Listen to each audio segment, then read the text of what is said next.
তিস্তা নদীর ডালিয়া পয়েন্টে বিপদসীমার 15 সেন্টিমিটার উপর দিয়ে ও দুধকুমার নদীর পাটেশ্বরী পয়েন্টের পানি বিপদসীমার 6 সেন্টিমিটার উপর দিয়ে প্রবাহিত হচ্ছে। এতে নদী সংলগ্ন বিভিন্ন এলাকা প্লাবিত হচ্ছে। এছাড়া দেশের অন্যান্য নদীর পানিও বৃদ্ধি পাচ্ছে, ফলে এসব নদী সংলগ্ন এলাকার নিম্নাঞ্চল প্লাবিত হওয়ার শঙ্কা তৈরি হয়েছে।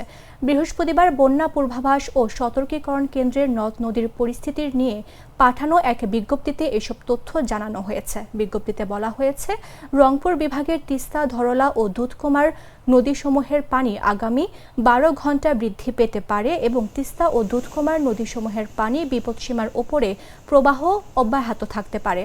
পরবর্তী 12 ঘন্টার পানি স্থিতিশীল থাকতে পারে। এ সময়ে লালমনিরহাট, নীলফামারী, রংপুর, কুড়িগ্রাম জেলার উক্ত নদী সংলগ্ন নিম্নাঞ্চলসমূহ প্লাবিত হতে পারে। অন্যদিকে পদ্মা নদীর পানি আগামী 3 দিন বৃদ্ধি পেতে পারে এবং সতর্ক সীমার প্রবাহিত হতে পারে। এ সময়ে রাজবাড়ী, ফরিদপুর, পাবনা, মানিকগঞ্জ, শরীয়তপুর, মাদারীপুর, মুন্সিগঞ্জ ও ঢাকা জেলার উক্ত নদী সংলগ্ন নিম্নাঞ্চলসমূহ সাময়িকভাবে প্লাবিত হতে পারে, তবে পরবর্তী 2 দিন পানি স্থিতিশীল থাকতে পারে।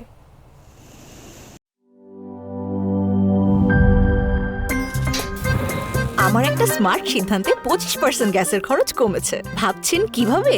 সাধারণ গ্যাস স্টোভ বদলে আমি এনেছি আরএফএল গ্যাস স্টোভ। এর সাইন্টিফিক নজল ও ব্রাস বার্নার ক্যাপ সমানভাবে তাপ ছড়িয়ে রান্না করে দ্রুত। তাই গ্যাসও বাঁচায় 25%, টাকাও বাঁচে 25%। আরএফএল গ্যাস স্টোভ নিরাপদ ও গ্যাস সাশ্রয়ী।